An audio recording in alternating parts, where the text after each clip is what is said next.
Okay, so first off, welcome to Simplicity. We're happy to have you as a client, and hopefully this training will help you navigate the system a little bit better than maybe you could before. So the screen that we're on right now is called the home screen, and you get here by clicking this button labeled home. This screen helps you to search for accounts as well as look at statistics at a glance and show your ticklers, which is just another word for reminders in Simplicity. And we will get back to this screen, but I just wanted to show you what it looks like when you first log in. Okay, so we're just going to jump right into our spreadsheet because this is an import training. So we'll open up our spreadsheet here. This is a very basic spreadsheet with very basic information. All of the information is made up. There's no real debtor information excuse me, here. But what this will do is it will help me to show you the different formattings that we use in Simplicity. The first thing that I like to do is just open up my entire spreadsheet to make sure that I can see all of my data. If at any time I'm going too fast or you have any questions, feel free to interrupt.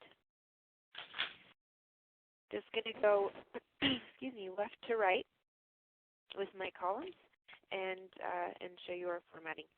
So column A here is account number.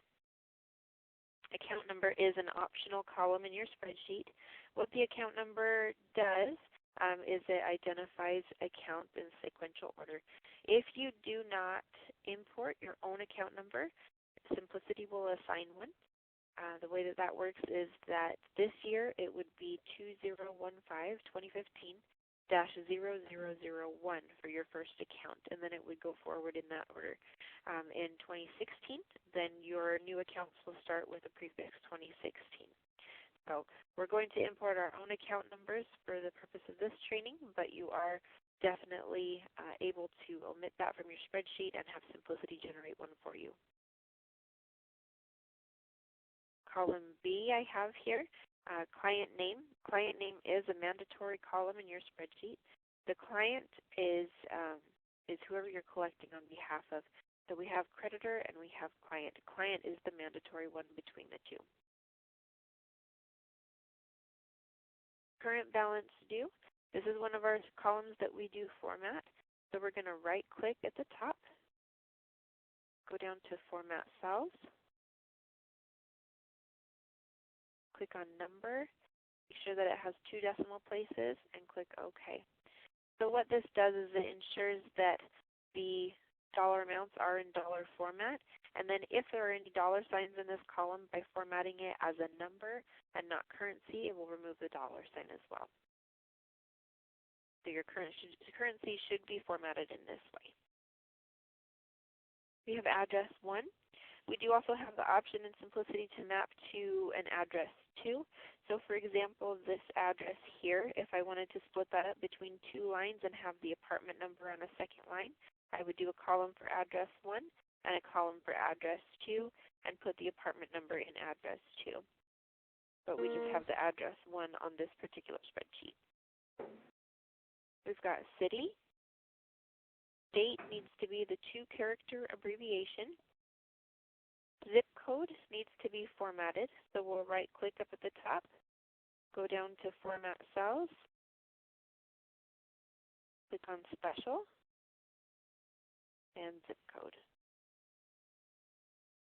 So what that does, you can see here, before I formatted, there was no 0 at the beginning. All this does is it puts it into correct zip code format. Our next column, date of birth. This is one that we need to format as well. Any dates going into Simplicity need to be formatted. So we'll right click up at the top, click Format Cells, click on Date, and this first option here is what we call the short date format, and that's the one that we use in Simplicity. So it's month, day, year. Okay, so we're just going to make sure those are all formatted correctly. Moving forward, we have first name, last name, and middle name. They do need to be separated out in this way unless it is a company name. If on your spreadsheet they are all in one column, we do have ways of separating that data out. So just let us know and we'll be happy to help you. Social Security number is one of our formatted columns, so we're going to right-click up at the top, go down to Format Cells, click on Special, and then select Social Security number. And again, this just ensures that it's in the correct format so that it will appear in this way. We've got our phone numbers. And just to make sure they're formatted correctly, I'm going to highlight all my columns, right-click up at the top, click Format Cells, Special, and Phone Number. And again, that just makes sure that it's in the correct format. Any questions about spreadsheet formatting? Oh. No. Okay. All right, so we'll go ahead and save our changes. We're going to go back to Simplicity, click on Tools, Account Importer,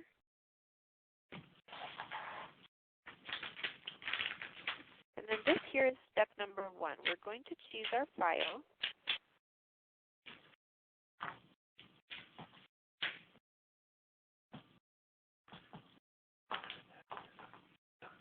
So the Import Training CSV or Excel document that I was just working on is the one that I chose. We're clicking Prepare File for uploading.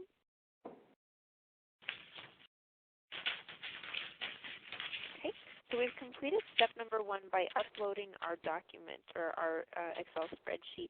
Step number 2 is mapping, and you'll hear mapping referred to a lot in this training and throughout your use in Simplicity. There's several different areas where we can use a mapping. So, going through this step number 2 is going to help prepare you to use other tools in Simplicity as well. So we're going to click Create New File Map. And what this does is it tells Simplicity where to put your data. So these are all of your file columns in your spreadsheet. So these are all of our column headers. You'll see account number, client name, current balance due, and they all match our spreadsheet. The Simplicity account elements, this is a column of all of the fields available to map to within Simplicity. You can create custom fields if our stock fields are not adequate for your information. These custom case, these are custom fields that have been created. These are considered stock fields. So all we're going to do now is we're going to match up our data. So we're telling Simplicity that we want our account number column to go to the account number field in Simplicity. Yes, sir. We want our client name column to go to the client name field in Simplicity. Current balance due can be tricky because sometimes it comes over a couple different ways. It's whatever you want to show as the balance currently owing on the account needs to be mapped to claim amount. So sometimes this comes over as principal, balance due, outstanding, outstanding balance. It comes over a couple different ways, but it always needs to be mapped to claim amount if that's the amount that you'll be collecting on. Address 1. When we start to get into the debtor information, the field actually begins with the word debtor. So we're going to map address 1 to debtor address. And you can see, as I described earlier, we do have that option for the address 2 if you had chosen to split that address into 2 lines. We're going to map city to debtor city. Excuse me. State to debtor state. Pause.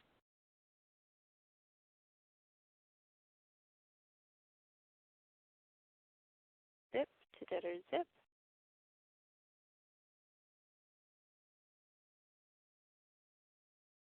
Date of birth to debtor date of birth.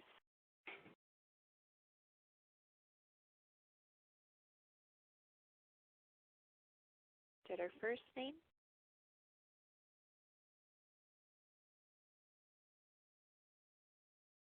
Debtor last name.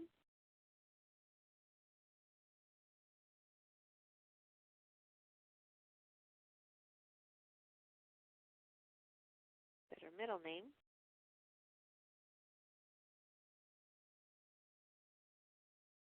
And debtor's social security number. Okay, so phones are just a little bit different than all of our other fields here. So as an example, we'll look at account number. Account number is no longer in this list of fields to choose from because these are one-time use fields. Phone numbers, however, are multiple use fields. So we can map home phone to debtor phone, and then it's still there for us to choose from. So we'll map our cell phone, and then we can map the remaining 2 phone numbers.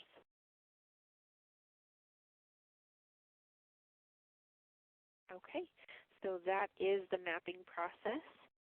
We're going to name our mapping.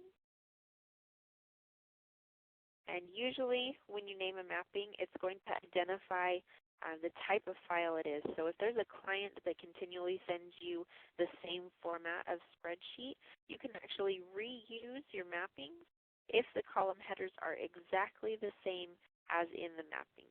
So for example, I have this spreadsheet here, and we'll say that my client continually sends me a spreadsheet with exactly these column headers. The first time that they send the spreadsheet over, and one of these is a little bit different, then it will no longer be mapped. As an example, we'll take account number.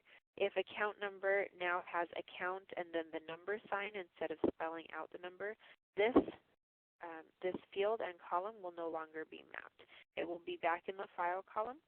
So if you're using the same mapping over again, then it's just good practice to click Edit File Map and go in and check it out and make sure that everything is mapped correctly. Okay, if I had a co-debtor or a co-signer on file, you can use this drop down here.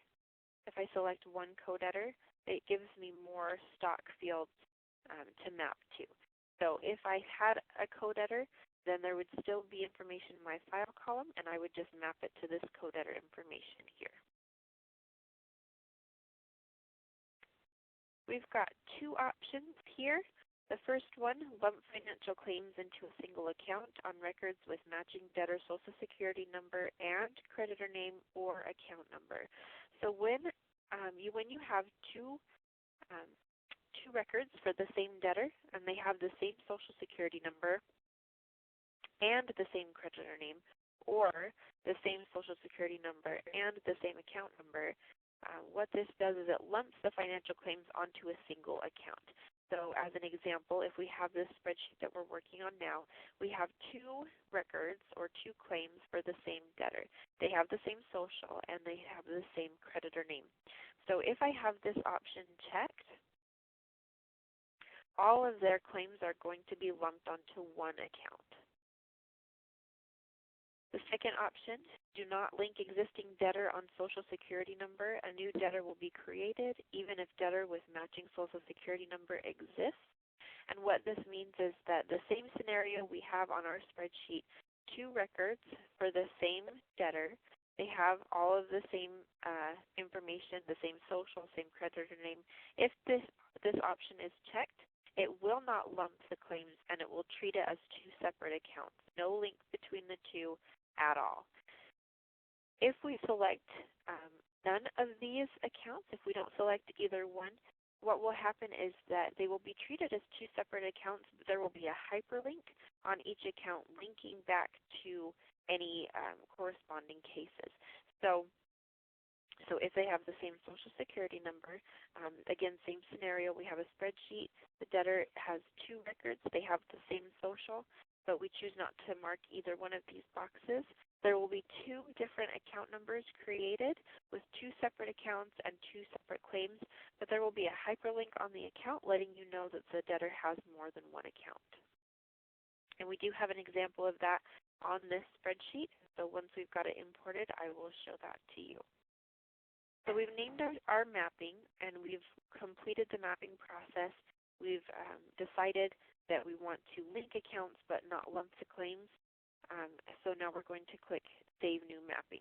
But before I do, are there any questions about mapping? No, thank you. None. Okay, great. So we'll click Save New Mapping. Okay, so again, step number 1 has been completed. We've just completed the first part of step number 2. So we're going to select our mapping from this drop down.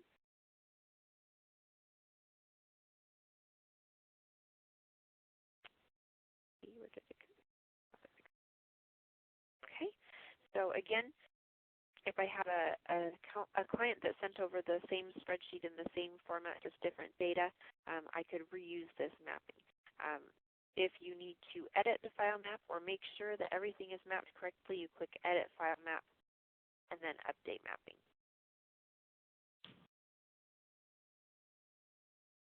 Okay, step number 3 is completely optional, so we're just going to go ahead and skip to step number 4, which is Import Accounts.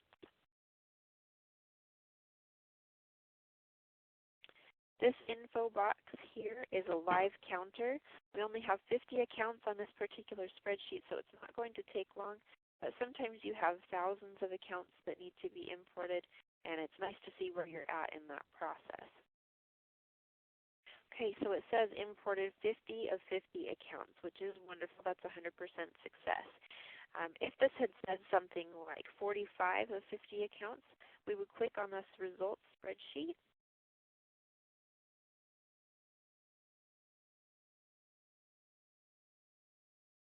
And what it does is it adds a column to your spreadsheet, letting you know if it was a successful record or if there was an error.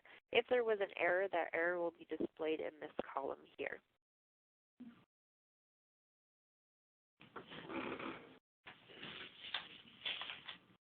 Okay, so now that all of our accounts have been imported in our system, we're going to go back to our home screen.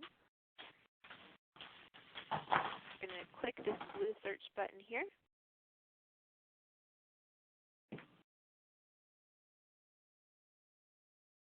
And it's going to display all 50 accounts.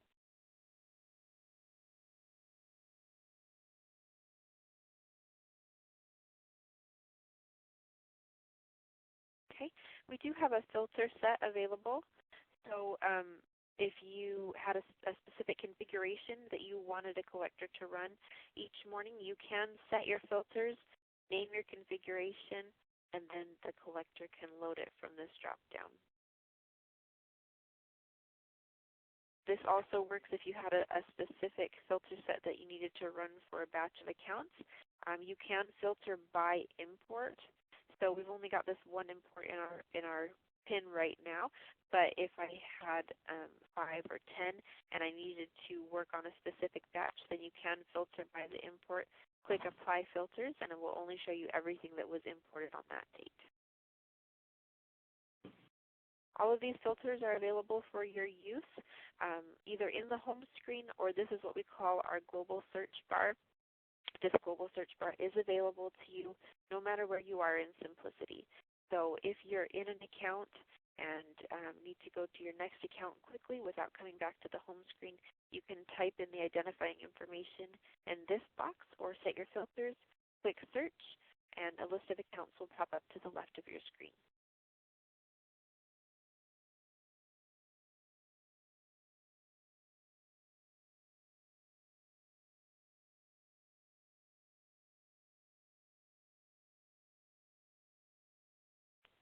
Okay, so we're just going to go into our first account here.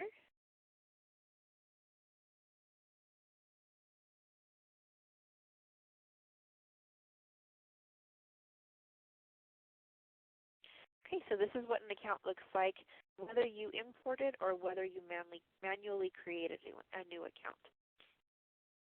This information here is considered account information. This information here is considered debtor information. And the reason that that's important is that we have two tools.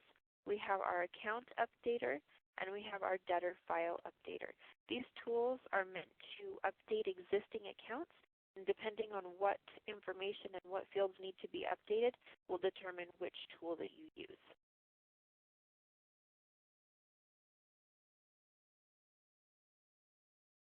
Okay, scrolling down, this is our notes box. You can type a note here, click Add Note, and it will be automatically date and time stamped. There are certain actions that you can take on an account that will be automatically notated. For example, if I delete a phone number,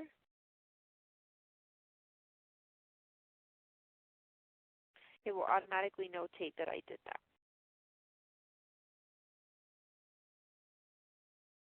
We have activity codes here. These are meant to be quick notes. A blue plus sign in Simplicity means you can add information, green pencil means you can edit, and red X means you can delete. So we've already got quite a list in our test environment here.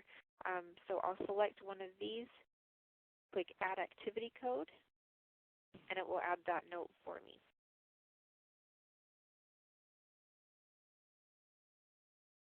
We've also got action codes, and these are meant to get collector's attention or whoever is working on that account at the moment. For example, if we have a bad address that needs to be updated, you can click Add Code, and it appears like this. You can edit after it's been created, so we can change the font color, we can change the background color. You can have it blinking, bold, underlined, or line through. And again, blue plus sign means you can add, green pencil means you can edit, and red X means you can delete. If you delete at this level, it will delete it system-wide, so this action code will no longer be available to use throughout the system. If you want to delete an action code on an individual account, you'll use this red X here. Okay. Any questions about the claim details screen? No. No. Okay. We'll move on to our financials. Oh, and before I move on, though, I wanted to show you the hyperlink that links the accounts. Okay, so we chose not to check either option in our mapping. So here's all of the other accounts that have this Social Security number attached.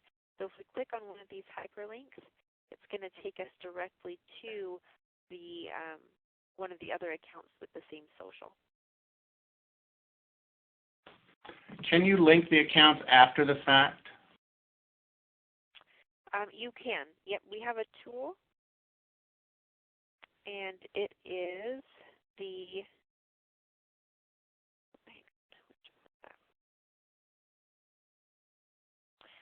debtor manager allows you to link and unlink accounts after the fact. Right. Okay. All right, so moving on to financials. Okay, this is our transactions screen. This will give you a brief overview of the account here. We'll post a payment, so I can show you an example. If you're set up with a payment processor that we integrate with, you can accept post-dated payments on this financial transaction screen by simply entering a post-dated date here.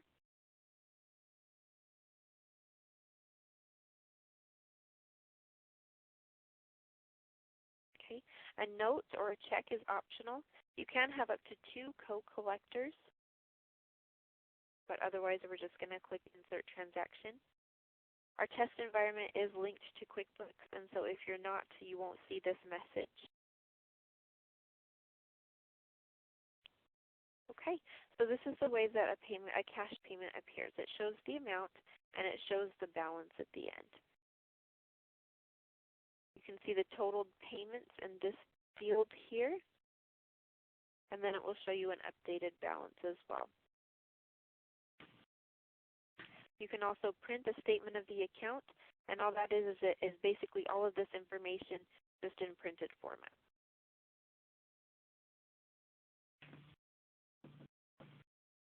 Okay, moving on to payment plans. Again, you can have a co-collector here. In the financial transaction screen, you can have up to 2. In the payment plan, you can have 1. We can do the agreement based on a current balance or a settlement amount. If I leave it on current balance, neither of these fields are available to edit. If I click settlement amount, I can change both of these fields. We're going to go ahead and leave it on current balance. We're going to say that they're going to pay $100. Their first payment's going to be today. We can repeat it every week or every month. So let's say that we'll do the 31st of every month, $100, every month on the 31st. And then if they had money to put forward, for example, they had $500 down or something to that effect, you can click initial payment is different amount and enter that amount in the box. We'll go ahead and click calculate plan. This will show you the number of payments, the last payment amount, and the last payment date. Click create agreement. What about bi-weekly, or would that have to be edited? You can edit these dates by clicking the green pencil. We do have the option to do every week or every month, but I don't know that we have the option to do bi-weekly. If you change it to every week or every month, like I said, you can edit by clicking the green pencil, and you can change these due dates manually.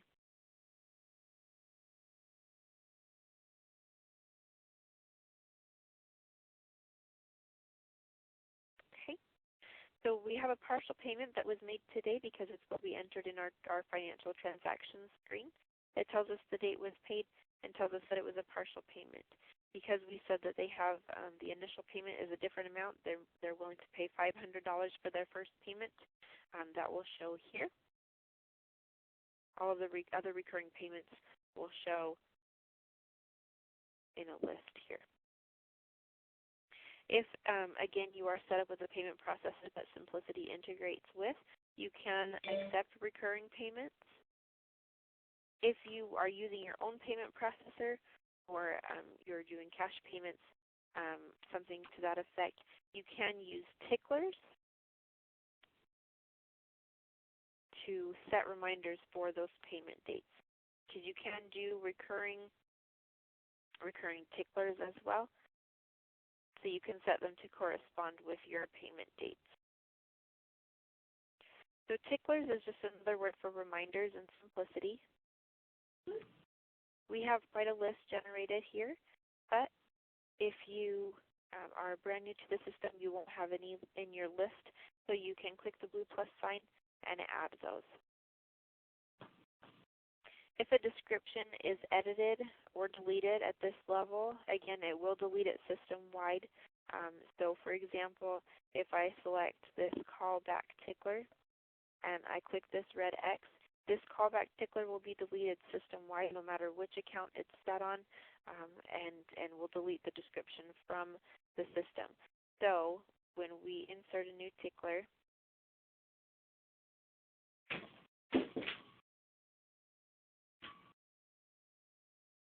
to delete an individual tickler on an account, you can click on the tickler and then click delete tickler down here. The way that ticklers work is that when they are set for a specific date and time, they will pop up in the middle of your screen no matter where you are in Simplicity to remind you that that action needs to be taken. Okay, any questions about anything that I've gone over so far? No. None here. All right. So we're going to go ahead and move on to Tools and Bulk Account Manager. And this is important especially for administrators because this is where you can assign accounts in bulk. There's also a number of other actions that can be taken in bulk, and I will show those to you. If you click View Accounts without setting any filters, it'll just show you all of the accounts that you currently have in the system. It will show you your accounts 500 at a time. So sometimes it is helpful to set your filters. Again, it's the same filter set that's available in the global search bar as well as the home screen. You can select the import that you'd like to view. Because we only have the one import in the system, we can click View Accounts, and it doesn't bring up too many. It just brings up the 50. Okay, so currently we've got all of our accounts selected. You can deselect this and only go in and select the ones that that you'd like to take the action on. but we're going to go ahead and leave it as select all. Okay, these are the actions that you can take in bulk. You can generate documents, you can set account status, you can assign to a collector, you can enable credit bureau reporting, add ticklers. All of this is available to do in bulk. This is a drop down here. We can perform the following actions on all of the selected accounts, a number or a percent of the selected accounts. So we'll go ahead and do a percent, and let's say we want to do 50. We'll do 50%. So perform the following actions on 50% of the selected accounts. And we're going to assign them to a collector. So we'll click this box, select a collector from the drop-down, and click Perform Selected Actions.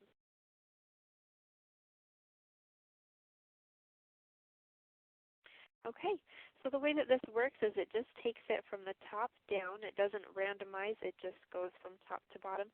So it took the first 50% of the account. So now we want to assign the rest of our unassigned accounts, and because it does go from top to bottom, we don't want to reassign these accounts, so we are going to filter by unassigned accounts only. Okay, so that's showing us our remaining 25 accounts. We do need to set this back to all. We'll assign to collector, user 2, and click Perform Selected Actions. Okay, it's now showing 0 accounts because we have no more unassigned accounts.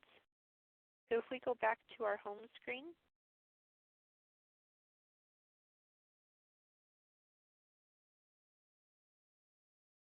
we can filter by collector. And it will only show us the accounts assigned to the collector we filtered by. If you're an administrator, you can also filter, you can also utilize the collector dashboard to see everyone. If you're just a collector and you have user permissions, then you can only see your statistics.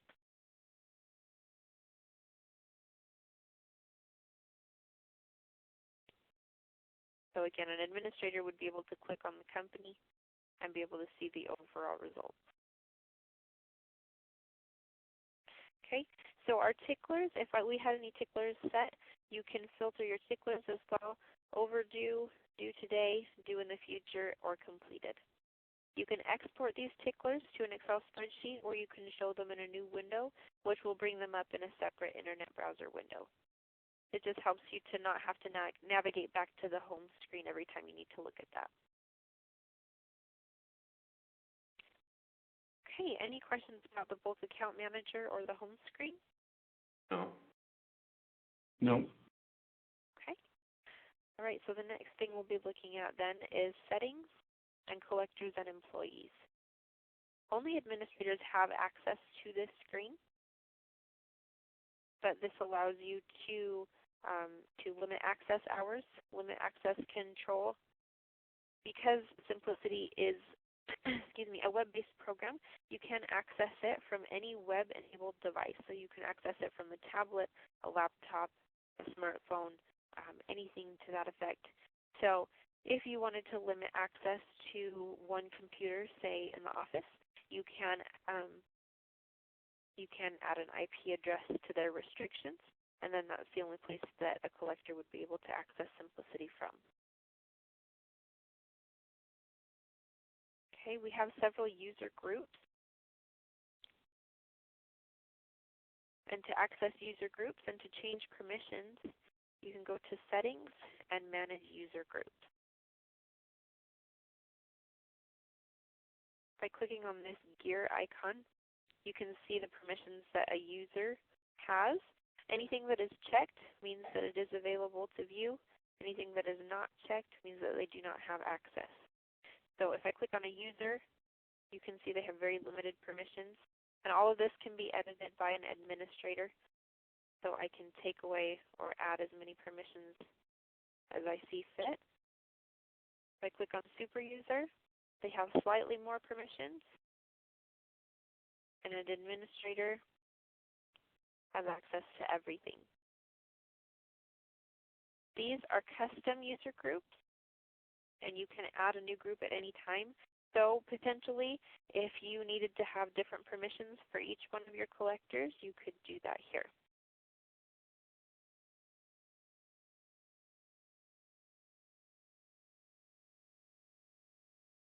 Okay, so that really concludes our training. Is there anything that I didn't go over that you had hoped to learn about, or any questions about what I did cover?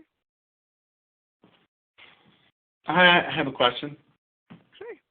So when you filtered it and you have your list, your work list for the day, you just double click on that, it opens the account up. Is there a way to automatically go to the next account, or do you have to return to the home screen?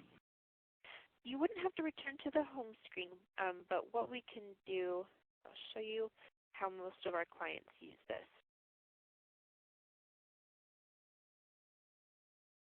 Okay, so I'm in an account, and I've called, I've accepted a payment, I've done what I need to do here. What you can do is, especially if there's a configuration already loaded, then that's really helpful to collectors sometimes. So you mentioned a work list. You can create a work list through the filters. So let's say that I have user 1, that I'm user 1. I only am supposed to be working these particular clients. If you control and click, you can select more than one client at a time. So let's say that these are my filters right now. If I want to save this configuration for a specific collector, then I'd name it after the collector username, click Add, and then that configuration is available for me to use again. But what I can do is load my configuration from the global search bar, and then I can have my account up and my list, my work list up to the left, and then I can select the next account in the list. Okay. Okay, that works. Okay. So one way that we've seen it used is that once the account has been worked to a certain degree, then a new status is set.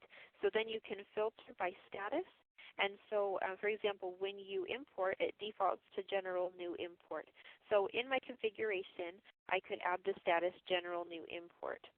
So then everything that I'm working is a new account. Once I've worked the account to a certain level, then I can set it.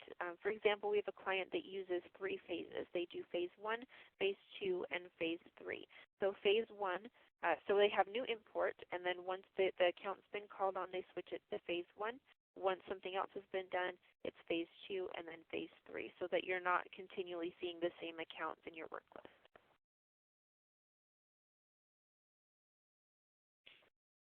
Okay, any other questions? I have one more question. So Sure. You've worked this account and you want to put a follow-up date in there. Sure. Where Yep, do you put the follow-up date? Yeah, you can do a next work. date There right it is. here. Okay. Yep. So if I set this for the 25th of September, let's say, and I click Save. Okay. So I can actually filter by the next work date. And actually, I'm not sure. I might have to reload my list here. But I can filter by the next work date, and oh, there we go, right there.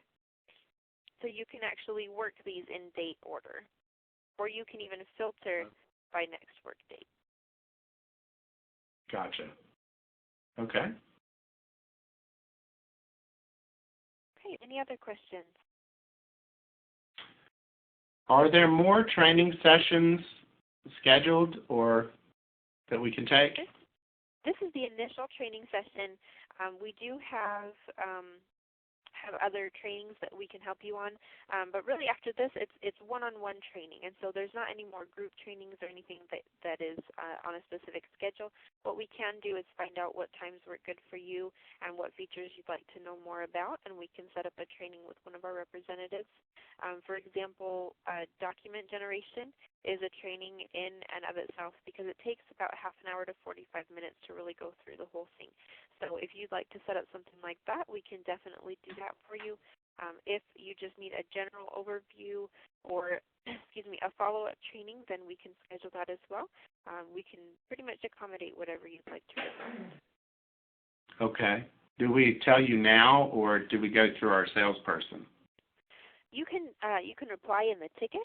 So what I'm going to do is I'm going to send you a copy of this training in the new account training ticket that was opened for you by our sales team. And then if there's something that you need a follow-up training on, you can go ahead and reply in that ticket, or you can open a brand new ticket by going to Help and Help Desk, and let us know what you'd like to see, when your availability is, what you'd like to be trained on, and we can see what we can do to accommodate that. Okay, great. Thank you. Not a problem. Any questions at all before we end the training? No.